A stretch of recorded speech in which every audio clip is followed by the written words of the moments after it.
Zee, and welcome back to the Dice Tower. I'm Camilla. I'm Zee. We're going to be taking a look at the Lord of the Rings Adventure to Mount Doom. It's going to be a cooperative game in which you are trying to get a ring bearer, the ring, up to the top of Mount Doom together. Yeah, fighting off some nasty guys, trying to remain courageous, that kind of stuff. So let's check out how it plays.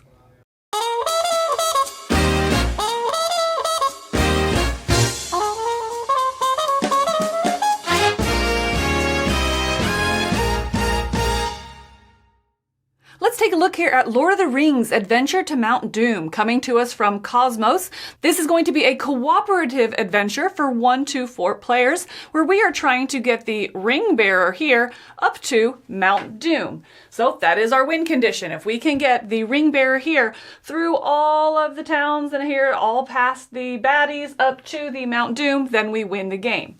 If not, if we lose too much courage over here, tracked on this track by the ring, if we lose too much courage and that ring would fall off, then we immediately lose. We're also going to lose if we place the last Nazgul here up in the minus Morgul.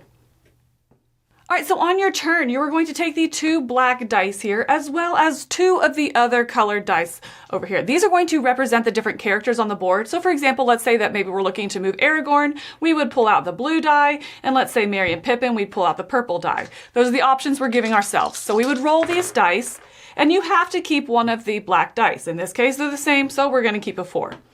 And let's say that we decide to move Aragorn 3 spaces. We'll put that one there as well. From there, you're going to choose one more of these colored dice to roll. Let's say maybe this time we're looking to move Legolas. And so we're going to pull out the green die and see what our options are. So we're going to grab this 3 for the black die. We have to do that one. And I like the options of maybe just moving Legolas here 2 spaces. So now our turn is set. We would clear the other die away back into the available pool. From this point, we're going to resolve the dice from left to right, first with the black die. Now these dice are going to correspond to the cards at the bottom of the board, which are set by the round.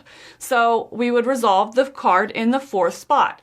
This one is going to be a bad card. It's Saruman. So Saruman, on this one, we would read and resolve the bottom part here. Place 2 Uruk-hai in Isengard. If there are fewer than 2 in the supply, place as many as possible. So we would take these here, and we would place them up there. We will eventually have to fight them, so that's not super great. Now this card does return back down in here and will be activated anytime we roll that 4. Some of the cards are going to have a symbol in the lower right-hand corner, which will be discard. And what that would do is remove it from the game here. And every time that you would activate 4, then you get a positive benefit down here as well. For example, if we cleared off 4, every time we do this one, we would get to move Legolas 0, 1, or 2 spaces, helping advance him. So the black dice can become kind of good as well. Also, if you ever have one of these green cards down here, these are allies that you might meet. So we have Arwen and Elrond here, and they would go into your supply and be a positive benefit for any player to use throughout the game. They are one-time uses as well. So we have resolved our black die here, and now we're going to move our Aragorn 3 spaces. 1, 2, 3. That would be the end of his turn. However, he has landed on a space here with a Nazgul, which means we have to add a Nazgul up here to the minus Morgul. Next up, we would resolve our number 3 card down here. There is something large waiting in the tunnels, and we have to fight a cave troll. So let's talk about how we do a battle here. The battle is always going to be from the reference point of the ring bearer. Any character that is in the ring bearer space or ahead of them up to the next destination is going to be included in this battle. So for example, here, all of our characters are either with him or ahead of him, but not past the next destination. So they are all helping fight this cave troll.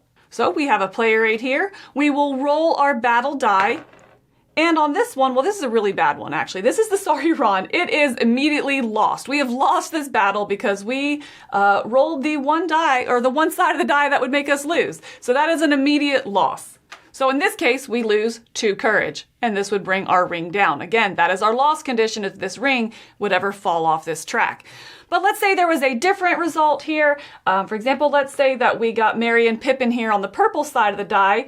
Merry and Pippin did contribute to this battle, so we would win this battle, and we would not have to take that penalty there of the loss of 2 courage. And so the only other outcome is kind of a your choice one, and that's going to be the Gandalf side of the die here. When you roll the Gandalf, it's your choice if you win or lose the battle. And in order to win it, you have to discard a Gandalf card that you have earned. In this case, we have not earned any Gandalf cards, therefore we would not be able to discard one, and we would lose the battle. If we had gotten one, though, and we had it in our supply to use, we could discard that one and then consider the battle successful. After we fight, regardless of the outcome, we resolve it. That card does not have the symbol in the lower right, so it would come back down here, again, to be activated in the future. And then we have resolved our black die. We would move on to the green one here, in which case we are going to move Legolas 2. There's no special symbol here, so that would be the end of this person's turn. The only other space to kind of note here, if it has the heart on it, that is a filled-in heart, which means we lose courage if somebody lands there. So, for example, if someone go there, we would lose 1 courage in that case. If a character would ever land exactly on a destination here, in that case, we would gain a courage. They can move past it though. So if Aragorn was here and he would move 3, he'd go 1, 2, 3, we'd actually lose a courage, and he would no longer be participating in the battles because he has passed the destination of the ring bearer. If the ring bearer ever rolls the exact, who is the orange here, if it ever rolls the exact number to land in a destination, that is when you earn a Gandalf card into the supply to be used by the players. It is important to note though, I said the characters move through the locations, the ring bearer does not. Because when he reaches a location, that is where we go through a cleanup phase and into the next round. For the next round, we would remove all the cards from the bottom here, remove them from the game, take the next set for the next city, give them a good shuffle, and repopulate our board. Number 1 and 6 are always face down, and the ones in the middle are always face up, with 1 extra, which is removed from the game. Play is going to continue like this, going between the players, selecting their dice, rolling the dice, activating it, kind of working together here, up until hopefully the ring bearer reaches the Mount Doom up here and can go all the way through to complete his objective. The play in Mount Doom is a little bit different, but that gives you a general overview of how to get to Mount Doom and play and get you started. So let's go back up top and talk about what we thought. All right, so as you can see, at the heart, this game is a roll and move game. It's a roll and move game, yeah. And for once, I don't mean that derogatorily. Right. Like, I actually really liked it. I think that this had a good balance of rolling the dice, but you're selecting what characters you might want to move. You have some nice mitigation there. Yeah, Right. Sometimes you have to take a die, whatever comes up, especially that second black die. You have to take it.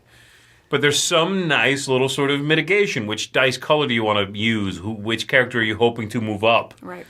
The combat, that idea of it's re-rolling dice, which is very lucky, but you're trying to manipulate the characters so more of them are helping you in a combat.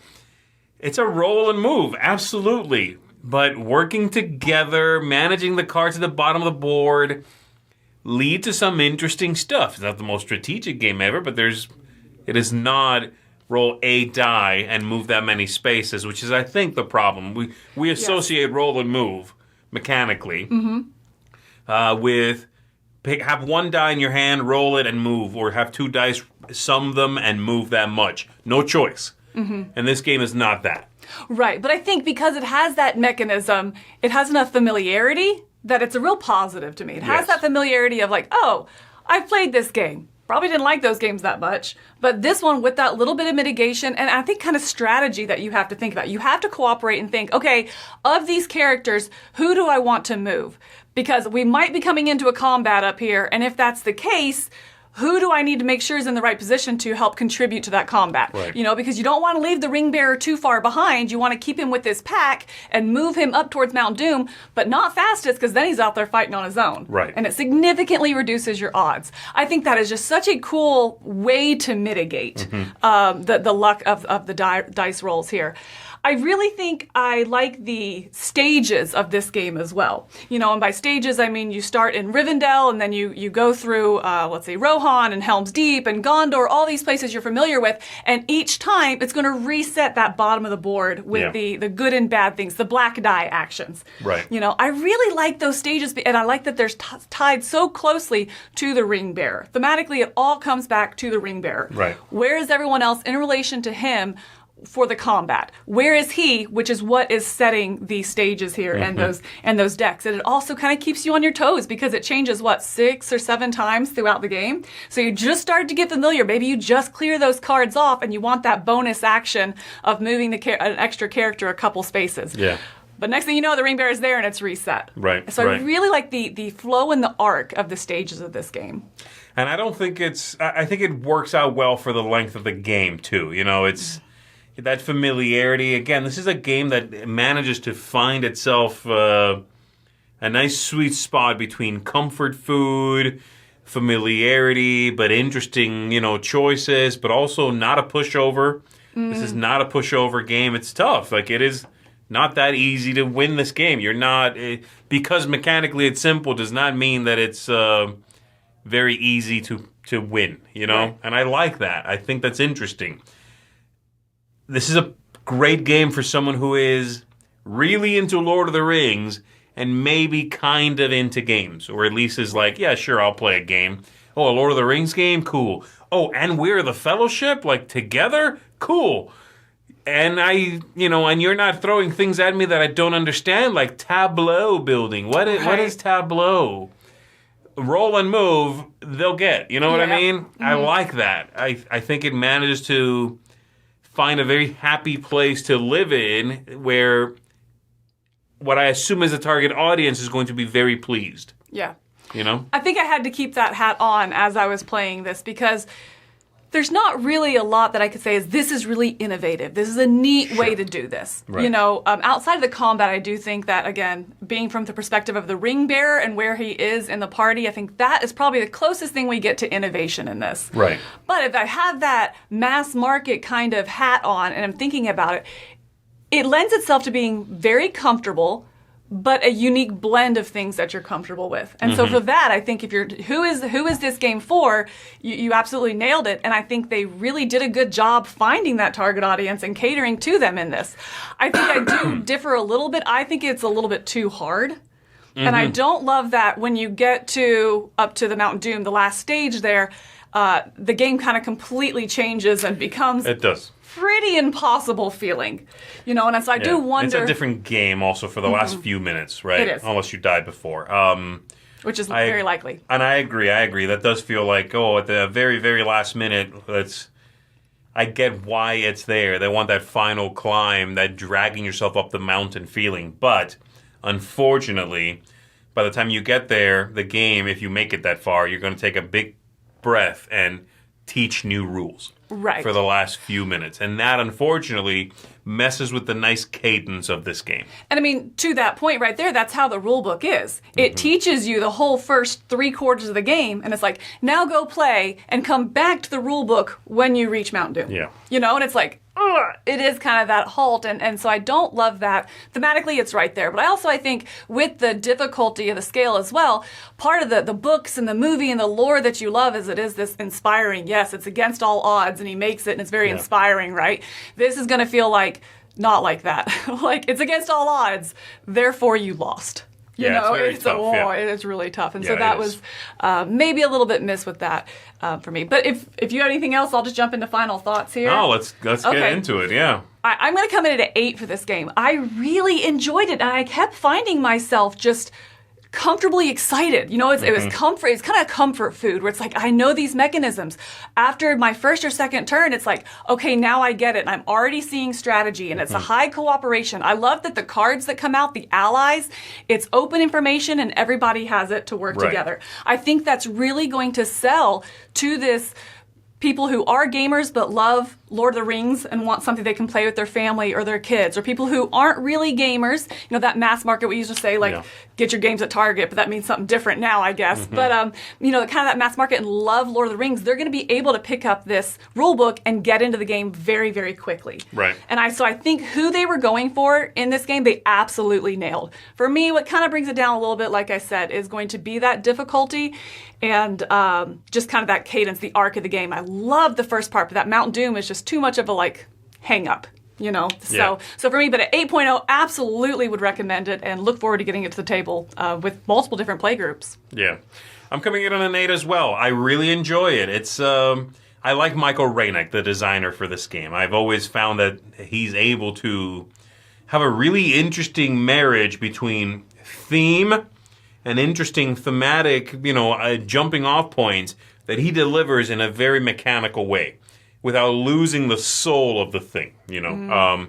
He always manages to do that for me, and I really appreciate that feeling in his designs. He is sort of quietly very clever. You know what I mean? There's nothing bombastic in his designs, but they are quietly clever. They're very sort of subtly ingenious. And I find this to be another one of those games. Nothing that does not need to be there is there. Nothing for the sake of just being clever is in this game. You know what I mean? Could he have put more things in here to be more innovative? Yes, absolutely. Are they needed? No, I do not think they're needed. I think this is clever enough. This is fun. This is exactly what it needs to be and nothing else. And it's so smooth. It is very smooth. Just smooth. I love the cyclical nature, and I've always liked this in movies and anything, in TV shows. I love a refresh. And so I love that, yes, you put out a few cards, you deal with them, you got baddies, good helpers, what have you, and then you get to the next spot, and you get to see your new cast of friends and foes. Right. You do that a few times throughout the game, and it always feels reinvigorating, like, ooh, what's next? It's like flipping over the page, of a good book and going, okay, chapter, whatever, here we go. What's happening now?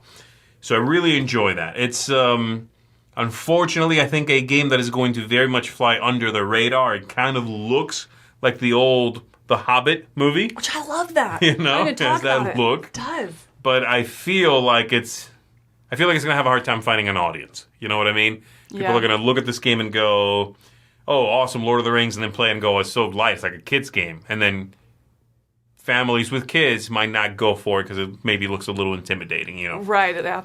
So I worry about that, but you've seen the overview now. If this sounds interesting and like you have an audience in mind that you think would enjoy this game, I think both of us are definitely recommending it, that you give it a go, because it's solid stuff. It's really good. Oh, yes, that's me and Ada's seal of recommendation or seal of approval for both of us for Lord of the Rings Adventure to Mount Doom. Thanks for joining us here at the Dice Tower. I'm Camilla. I'm Zee. Take Bye. care.